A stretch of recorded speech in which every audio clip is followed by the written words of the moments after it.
Greetings from Webster, West Virginia here in Taylor County. While here you'll see places such as Grafton, Webster, and Printytown. We'll also speak with Olive Dadisman of the Jarvis Birthplace Museum and Peggy Barney, a member of the Grafton City Council, and they'll both give us a detailed account of some of Taylor County's history and culture.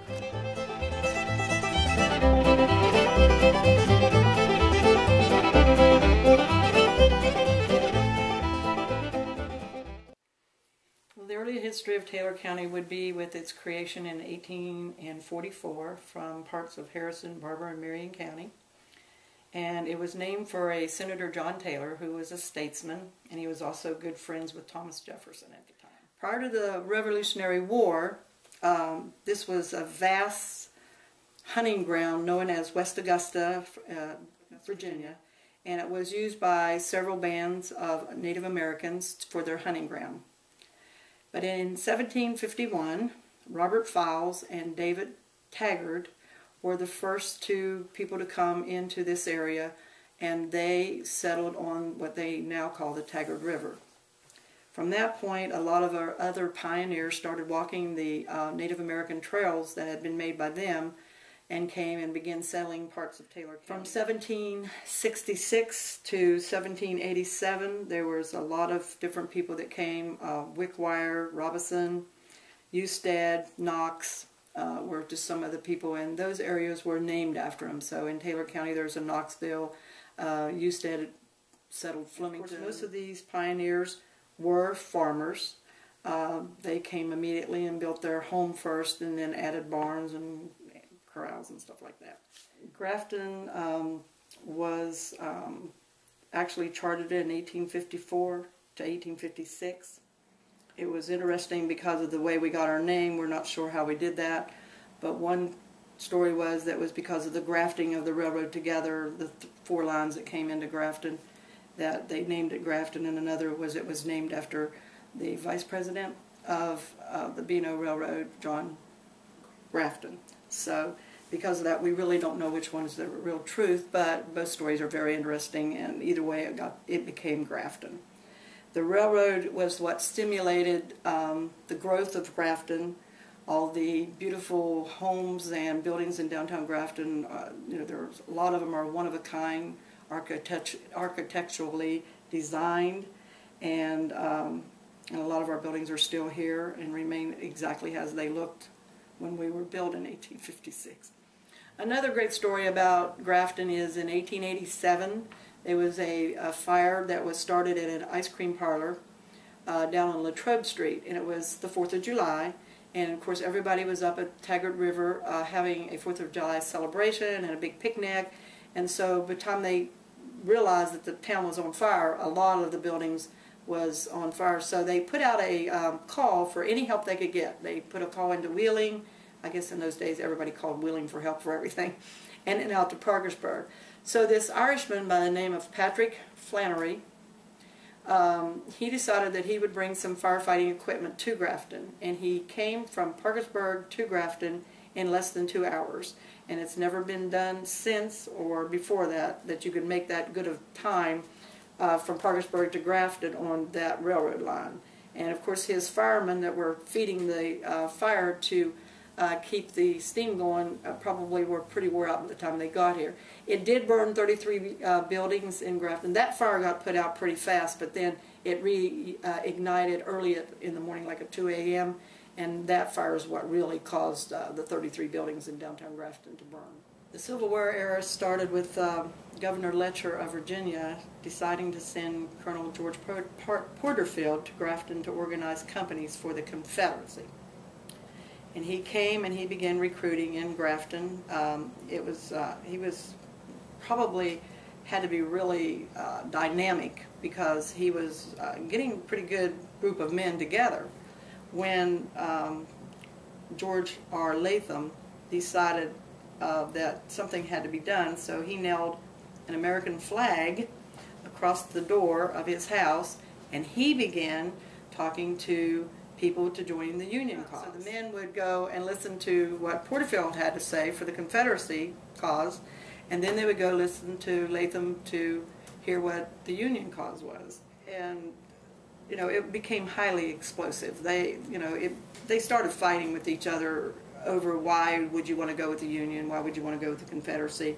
But Colonel Latham enrolled a full company in the streets of Grafton in a matter of just a few days. Most of the men in this area, which were just common farmers, I mean, they weren't, a lot of the business people weren't leaving to go to serve in the Civil War yet. The just average farm men, farm boys decided that they wanted to go fight for this Finnegan's Rock, which is now where the Grafton City Hospital is located, was a very important place to hold because it looked over the whole Tigers Valley area, and you could see things for miles and miles. If troops were coming in, you would know a lot ahead of time, and also it would look over the railroad to know if there was any problems there too. Now, when McClellan arrived on June 22nd, 1861, by train from Ohio, he brought with him 10,000 Union troops, and they encamped and took over the whole community of Webster, which was a lot bigger in those days. They took over all the buildings that was here. They set up an encampment in our area that's now a park and a parking lot. Now, they didn't stay. They came and, you know, he sent them to different areas, and then another group came in. Basically, they were sent here to keep the railroad open because that was the most important thing about Grafton. Without it, they couldn't get the supplies in or out. And it was very important not to allow that railroad to be torn up. During the Civil War, President Lincoln freed 11 slaves before the Emancipation Proclamation was ever signed by him. He freed them by making them contraband of war. And at first, when he told them to put these 11 slaves free, the people of Printytown said no. And then he sent a soldier here to tell them one more time, his name was Mallory, and he said that if you do not let them go, then I will send Union troops to escort them to safety. So in the second telegram that was sent down, they decided to let those 11 slaves loose. And what they were afraid of, they were afraid that they would join the Union cause, and they didn't want to give up the Union anymore. After the Civil War, Grafton began to flourish with the railroad here in town. It had, the railroad shops were located here as well as in Cumberland, Maryland.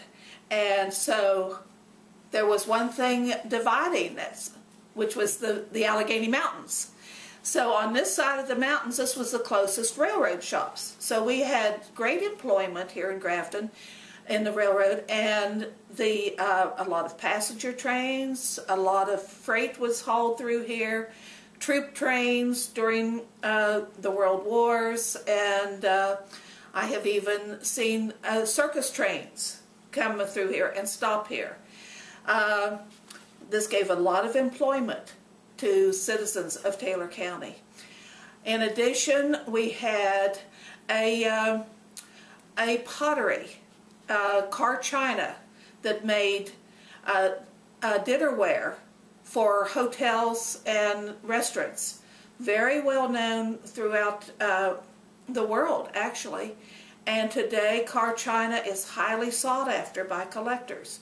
As a matter of fact, they made china for a restaurant in New Orleans that still uses some of that china today. And it was made solely for the restaurant in New Orleans, and they used it for only one drink, a cafe brulee. And the little cups are known as devil cups. They are a small, like Irish coffee mug, and have an orange band around the top and around the saucer, very delicate, on white, and then on the side of it is, in the orange, is a flaming picture of the devil with flames coming up around his feet. And this is what was served, cafe brulee was served in, and these are very desirable. We also had a hazel atlas plant here in Grafton that produced glass and employed a lot of people. There was sawmills, lumber companies. We have the B&O Railroad, At one time, Grafton was a very, very thriving community. We had the railroad, and nearly every man and many women were employed at the railroad. Grafton was on the main route between Washington and west into St. Louis. So there was traffic here all the time. In addition to the railroad, it was a booming community. We had at one time 3 movie theaters and 5 banks. In 1958, just as the community was preparing for their annual Business Appreciation Dinner, which was to be held the first part of October, the local newspaper came out 2 days before the proposed dinner with the headlines, "Hazel Atlas Company to close." Well, this was, like I said, it was in early fall, just before the Christmas holidays. Within 2 days, the name of the dinner was changed from Industrial Appreciation Dinner to Industrial Emergency Dinner. And instead of discussing the pride in all the industries, what are we going to do now? So at that time, committees were formed and meetings were held, and it was a real big crunch on the community. Then the women got involved with this and worked very diligently, and Operation Survival was put into motion. And many of these ladies involved worked night and day. At that time, we still had telephone switchboard operators in Grafton. And the AT&T donated some office space, and several of these ladies put cots in the back office of this back room of this office, and they manned the phones there day and night. They were calling industries all over the United States. So with the time difference, you know, sometimes they had to make a call at 12 or 1 o'clock in the morning. And from that, their next step was to have the Women's March for Industry. And over 3,000 women marched down Main Street, carrying signs and placards and dressing in various forms as what would happen, both positive and negative, as what would happen if they lost all their industry and all their jobs. Some of the women dressed in rags and burlap, had their feet wrapped up in burlap and old clothes, and some of them were dressed very fashionably, that, you know, if we got the industry, this is what we're going to look like. There was only women in this parade. The color guard who led the parade were the ladies' auxiliary from the VFW. You saw nurses, you saw business women, you saw homemakers, and this brought Grafton, West Virginia, to national attention. We were on a main story in Life magazine. And from this, one of the ladies who was instrumental in this was a lady named Cosma Fisher. Her husband owned a drugstore, and she was very active. She had served as president of the hospital auxiliary. She was active in a women's club, active in her church, and she later became president of the West Virginia Federation of Women's Clubs.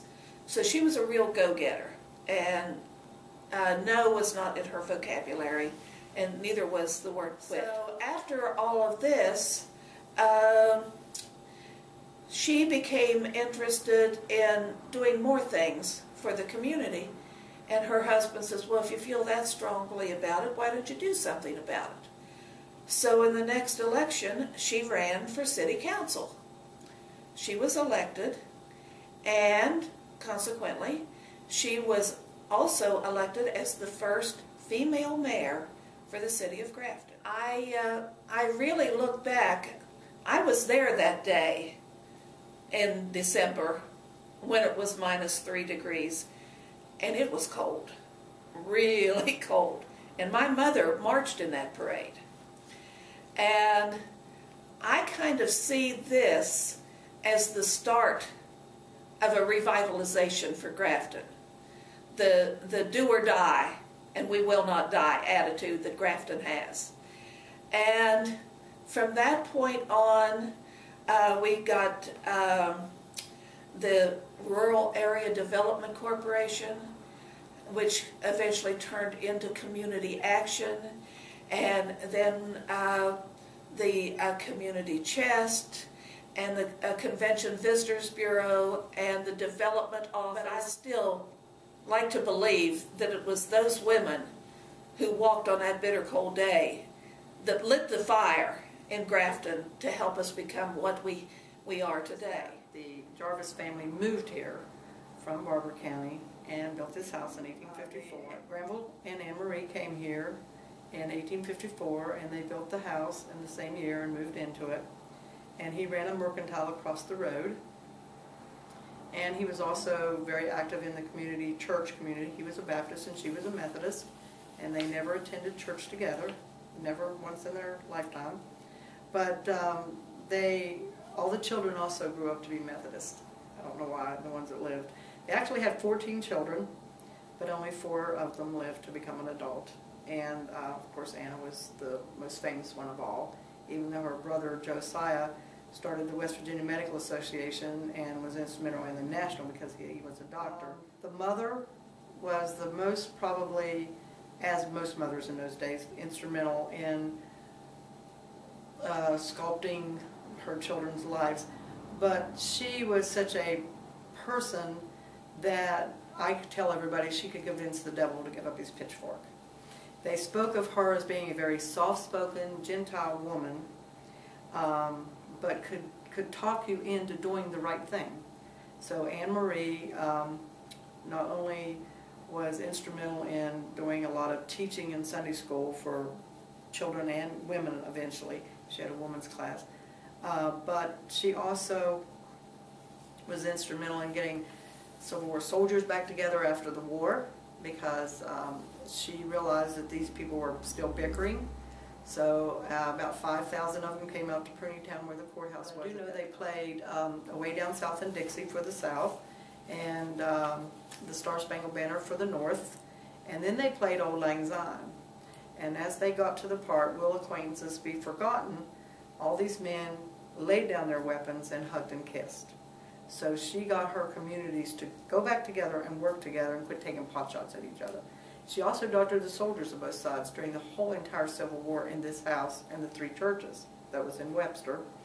And how she got away with bringing the Confederate guys in and doctoring them and then having safe passage back out, I don't have a clue. But they respected her enough to do that. Very religious, very, very religious, and always practiced everything she preached. If she preached something at you, she was already in. In 1905, when Anna Jarvis's mother passed away, she was standing over the grave. And that's when she came up with the idea that she wanted to do something special. And the reason she thought of this was her mother repeatedly said, as a child growing up, that we need a day set aside for mothers to rest. So she said, you know, she made a promise that she was going to somehow, someday, some way, create a day in which to do that. And she was doing this as a promise to her mother. So it took from 1905 to 1914 before her dream was realized. And as I said, the biggest obstacle she had was the male population. But the other was she wasn't noted. I mean, nobody knew who she was. And she had not a lot of money, so because she had used quite a bit to take care of her mother. And so she started by going to public meetings, talking about it. going to people and talking about it, personal, that had a little bit of money. And in 1910, she realized that one of the good ways to get recognition out there for Mother's Day was to ask Governor Glasscock to make a proclamation that that day was to be observed as a Mother's Day. But she got 17 other states to do it also. So then, after she did that, the next real big step was the fact that she was beginning to get recognition. But she talked to legislators in Washington, D.C., and she got Mr. Wallamaker, a merchant in Philadelphia, to back her. And he had a lot of money and a lot of power, and he could see a vision, which she didn't see, that he was going to make money in the future off of this. But she never saw that until later. So he helped her by getting her in the right places at the right time. But she also knew Woodrow Wilson from college days. His father was the assistant dean of the Augusta Female Academy in Stanton, Virginia, which today is called Mary Baldwin, and his birthplace is right beside the college. So Woodrow and her were very good friends. When he became president, she was able to get an audience along with the legislators that, got the Resolution 263, and they went and he signed it. But Woodrow Wilson loved holidays, so he signed almost all of our holidays into being. So Anna Jarvis finally got her holiday signed in 1914, and she didn't stop there. She continued and traveled around the world promoting it until she got several, I think about 40 countries at that time. Today we have 52 that celebrate Mother's Day. Anna Jarvis was, sculpted from her mother, but she wasn't like her mother at all. She was more like her father. She was a good businesswoman. In fact, when he died, he left all the money to her, and she was to care for her mother and sister, and she did. And she was a person that when she had a conviction, she did it. Like starting Mother's Day, it took her from 1905 to 1914. But she wasn't ever, to my knowledge, never was interested in the women's movement. None of that kind of thing was in her vocabulary, or never saw her at any of the women's suffrage meetings or anything like that. But yet she focused only on Mother's Day. So she was obsessed with it, in other words. She also, later in life, real commercialization had set in, and she was very distraught about that, so she actually tried to stop Mother's Day being a holiday, and that was started in around 1943, and but she couldn't get it stopped, even with a petition that she was trying to get signed, because she was put in a sanitarium where she was put there to shut her up, so she wouldn't get it rescinded, because people were making so much money off of it. They knew once it was closed down, it was never come back. So she actually died in the sanitarium in 1948, and was very heartbroken and lonely, and supposedly broke by the time she died.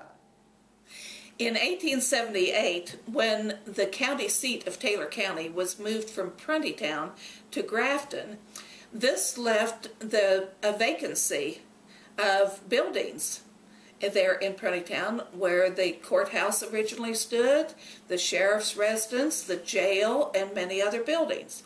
So this stood empty for some time, and then in 1889, the state legislature had decided that they wanted to develop a reform school, and it was called a reform school for boys, troubled boys who had gotten in trouble, a place where they could be sent for reformation. And so they visited the site at Pruntytown and found it to be quite acceptable. So it was then that they decided to open the reform school at Pruntytown, and a lot of these buildings were transformed into cottages or dormitories to house the children. July of 1891, the first superintendent came, and this was not a real pretty place to be.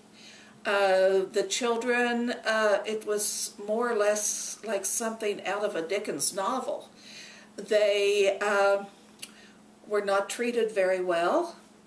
They had severe punishment. They had to work, and the discipline was quite harsh. And this went on for some time until they did finally get one of the local people, a Mr. Fletcher from Pruntytown, was employed to start some education. Well, this was just pretty much hit and miss. They just tried to teach them reading, writing, and arithmetic. And this went on from about 1907 to 1933. And the population at that time had grown from around 300 boys to 400. Well, at this time, Governor Dawson, at the urging of the new superintendent, made a lot of changes. He said that at this time, the children, we would not accept any boys under the age of 10 and at all, and children under the age of, boys under the age of 12 could not be housed in any local jails while they were awaiting transfer to Pruntytown. And at that time he changed the name from the Reform School to the Industrial School for Boys. There were no more harsh guards, no more corporal punishment, and they had counselors. They were known as fathers in the cottages for the boys, and they had to do work. And at this time, the industrial school, although locally for years and years it was always known as the Reform School, and it struck fear in the hearts of many young boys throughout the whole state of West Virginia. And anybody who grew up in the 1950s and 60s can relate to the fact that if a young boy got in trouble for any misdemeanor with his family or in the neighborhood or anything, only thing that had to be said was, we're going to call Pruntytown and have arrangements made for you to go to Pruntytown. Well, this struck terror in the young boys at that time, and they really straightened up right away. But the Pruntytown was totally self-sufficient. They had their own power plant, they had their own laundry, their own bakery, a cannery, they had a large farm, they raised cattle and hogs, all of which were butchered at the appropriate time for food. There was even a sewing place where their clothes were mended. These boys had to work on the farms, in the laundry, and every place else, but it was humane treatment. And this was considered, what we would consider today is OJT, on-the-job training. This was giving them training in things that they could do when they were released. The unfortunate thing was, at that time, there were always many cases, I won't say maybe many, but there were cases of boys that were there because they had no place else to go. They had no family for one reason or another. And it's pretty common knowledge around this area that at times when it was time for a boy to be released, he would often run away so that he would get more time, because as long as he was at Pruntytown, he had clean clothes, good food, a warm place to stay. He wasn't out in the elements, and he was cared for. He had to work, but he was cared for. We have so much in Grafton to look forward to. We have a rich, rich history and a rich past, but we have so much ahead of us. Grafton has had its ups, its downs, and we are progressing now. We have so very much. We don't have the industry that we once had, but we have a rich heritage. We have the railroad history, the Civil War history. We have the only national cemetery in the state.